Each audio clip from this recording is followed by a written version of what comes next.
Hello everyone, welcome back to the native mobile programming course. This time for the 9th week, yeah? Okay, I hope you are as healthy and as happy as always, okay? So for today's course, we will talk about material design, yes? Maybe you have heard about material design. Yeah, I have mentioned it uh, several times during the previous courses. Yeah, what is actually material design?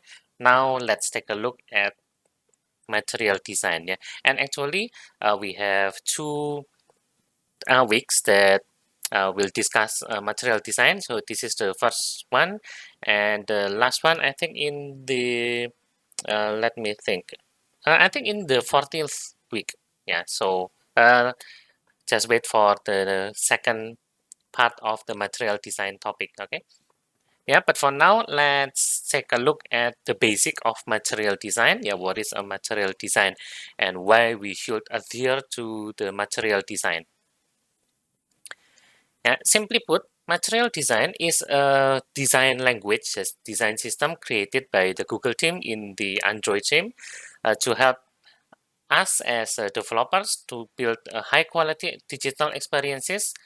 Material design actually was developed in mind for Android, but as the time progresses, yeah, the material design is expanded through multiple platforms as well. Yeah, so you may find material design on iOS and Flutter and web as well. Yeah, maybe you have found or you have visited some websites that the user interface may look very similar to the Android applications. Yeah, that's because they implement the material design to the web.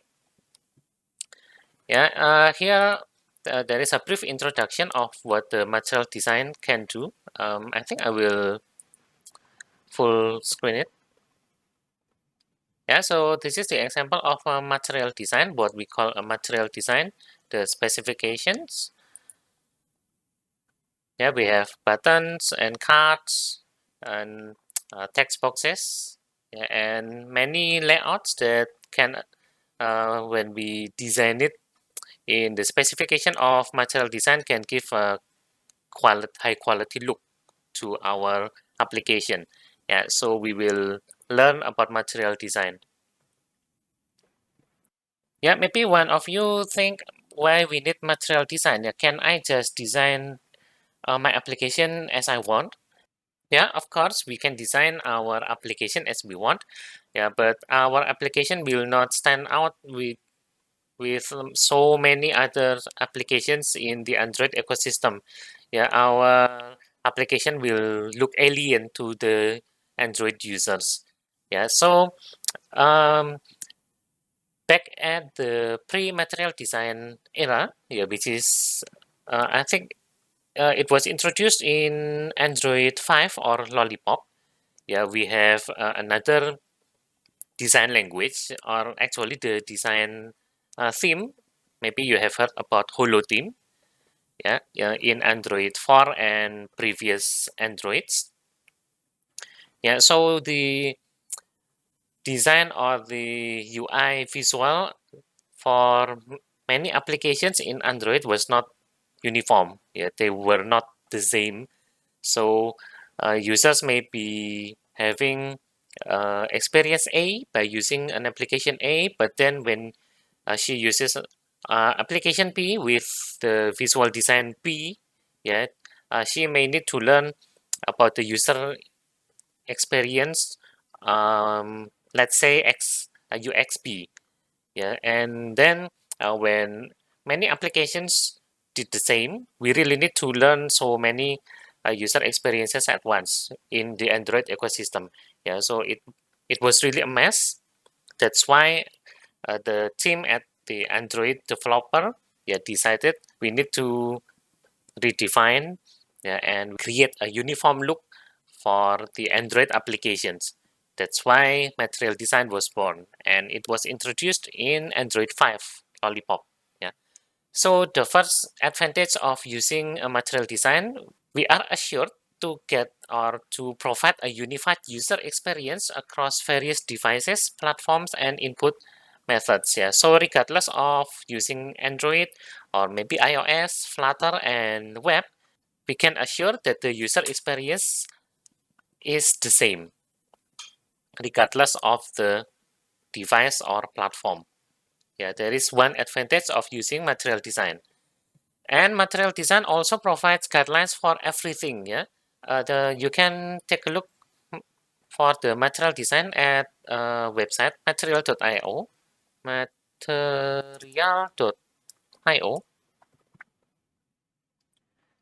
Yeah, this is a very extensive website that explains the material design. Yeah, we have a design, component, develop, and so many resources over here. Yeah, if you want to take a look in more depth about material design, please go to this website. Yeah, it's material.io. I think I will put a link in the description. Yeah, and because this material design is huge, we may not be able to learn everything. Yeah, because of the time constraints and limitations. Yeah, but don't worry, we will learn about the basics of the material design. Yeah, it provides the guidelines for everything: typography, grids, space, scale, color, imagery, and as well as many components. Yeah, for example, we have buttons. Yeah, our good friend. We have used buttons quite a lot, like this. Yeah, and actually we have three types of button. Yeah, we will learn about it later. Outline and maybe only some text. Yeah, and as you can see here, we have so many extensive guidelines for its UI components.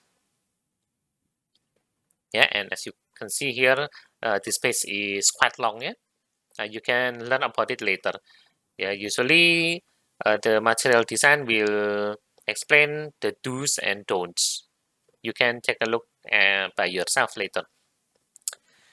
And then the third reason why we need a material design, yeah, it simply enables us as designers to create an intentional design with some hierarchy, meaning, and focus in the end results. Yeah, so we can rest assured that by complying to the material design, we be able to create a sophisticated UI and UX for our application.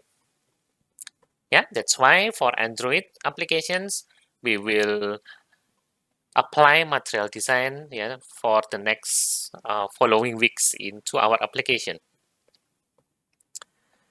Okay, so the topics included for this course, as you can see here, there are quite a lot to learn actually. Yeah, some are the basics first. Yeah, the first two, the navigations. Then we will talk about colors and typography.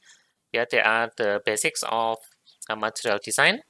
And then for at the third topic, we will talk about view pager. Yeah, this is a new component as well as the bottom navigation bar. And for the fifth one, we will use the app typography. Yeah, maybe you wondered, we talk about typography here. You know, why the using typography is over here. Yeah, actually there's a reason and you will understand it later.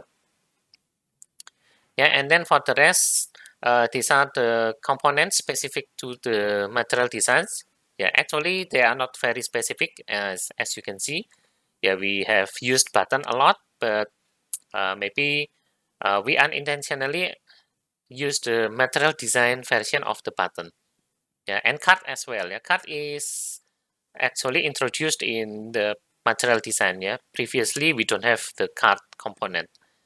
Yeah, as well as text field here. It differs from the edit text. Yeah, we will see it later.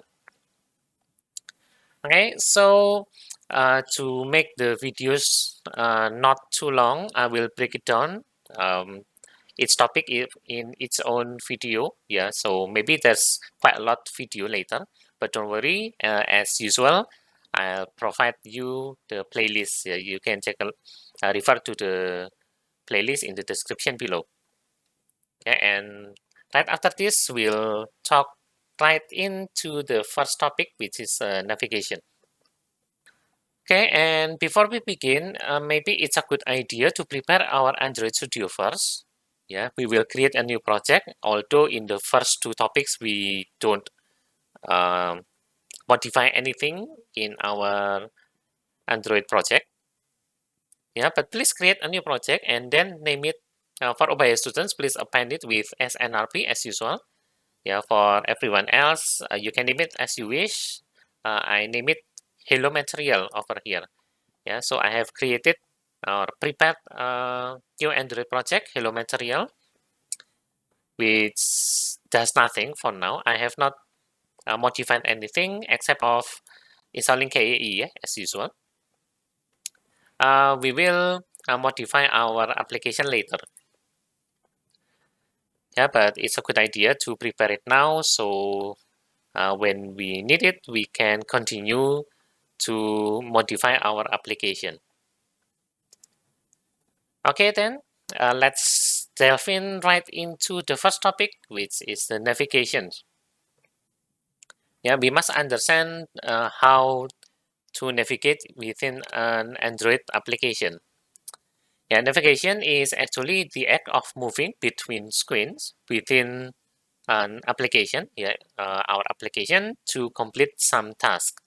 Yeah, maybe we have learned about using a multi-activity, and last week we have also learned how to use fragments.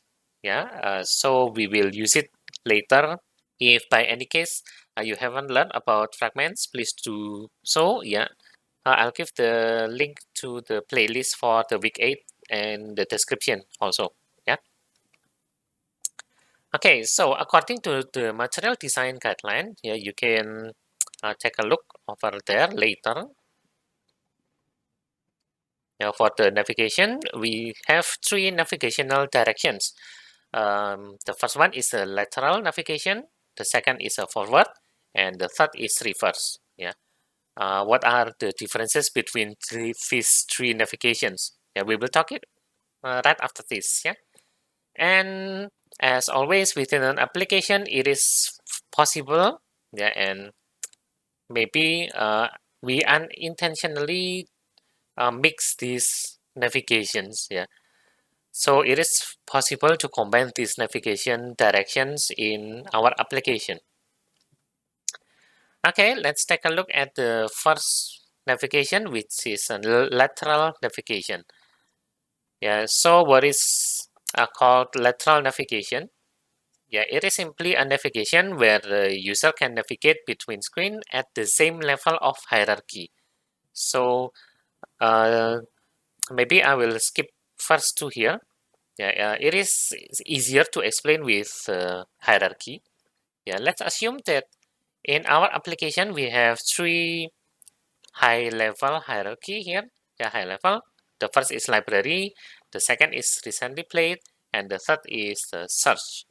Yeah, and within the library, we have an album which contains a song. And for the recently played, you can regard this as activity, yeah. And for the recently played activity, we can also go to a song activity. Yeah, so within the same level, the library, recently played, and search activity, when the user navigates between or among these three activity, then we call it a lateral navigation. Lateral navigation can be achieved by using a primary navigation, and it should provide easy access to the top level hierarchy. Yeah, these are some examples of using a lateral navigation. Yeah, providing the UI components using navigation drawer, the drawer that can be pulled. Yeah, if you swipe left from the edge of your screen, then you swipe. Sorry, not swipe left. Yeah, we swipe right. Then the drawer is visible. Yeah, and back in the old days, this drawer can also be pulled by clicking the three horizontal lines. Yeah, maybe you know it by hamburger menu. You can also click the hamburger menu to open a navigation drawer. Yeah, the second one, the second example, this is recently released. Yeah, maybe in the Android 9, 8, 9, or 10. I can't really remember. Yeah, but back in the old days, we have a tab navigation bar, tab navigation bar like this. Yeah, but after some considerations, Android actually provide the same tab but at the bottom of the screen. Yeah, and they call it bottom navigation bar. Yeah, the second one, the forward navigation. Yeah, as its name implies, yeah, this one is a navigation that moves forward. Yeah, and what is called by forward navigation, it may refer to any of these three navigation. Yeah, either we move deeper down into the hierarchy, yeah, from the parent to the child and maybe to the grandchild, or moving to the next step of sequence. Yeah, for example, after we add some products to the cart, shopping cart, then we press a button to the checkout activity. Yeah, this is also an example of forward navigation. And the third one is moving directly to another screen within the app, for example, like searching. Yeah, for forward navigation, it does not have dedicated components like lateral navigation. Yeah, like navigation drawer, bottom navigation bar, or maybe tab navigation bar. Yeah, but usually it can be achieved through the screen content in the user interface, in the user interface itself. Yeah, such as using containers, cards, lists. Yeah, we have learned about this. And buttons go to another screen. Maybe we have in-app links and also an in-app search. Yeah, so this is an example of a forward navigation. Maybe we have a list of albums, then we tap on the list of album, then we go to the song activity. Yeah, this is an example of a forward navigation, which is moving deeper down. Yeah. And then for the second example, from the search activity, we can actually jump into the song activity. Yeah, this one is moving directly to another screen within our application. Yeah, and forward navigation can be achieved by using a simple UI elements like buttons and a search bar. Yes, like this. The third navigation is called a reverse navigation. Yeah, it simply navigates back to the previous screen in a reverse chronological order, yeah, or a higher hierarchy. Yeah. So either we move to the previous screen by pressing the back button, the Android back button on the navigation bar. Yeah. So this is one example of reverse chronological navigation. Or we can move upward to the higher hierarchy. Yeah, the example of this is by using the up button. Yeah, although visually it looks very similar to the back button, actually this is an up button. Yeah, not a back button. Yeah, so this is the example of a reverse navigation. Yeah, from the song activity, if we press back in our Android device, then it will go back to the album. Yeah, as stated by the backstack. Or the second example, yeah, maybe we came from the search activity. So when we press back from the song activity, then we will go back to the search activity. Yeah, so this is the example of reverse navigation. Yeah, okay, that's all about the navigation in Android. Yeah, we will go to the next topic. The second topic is colors and typography. Yeah, let's continue to the next video.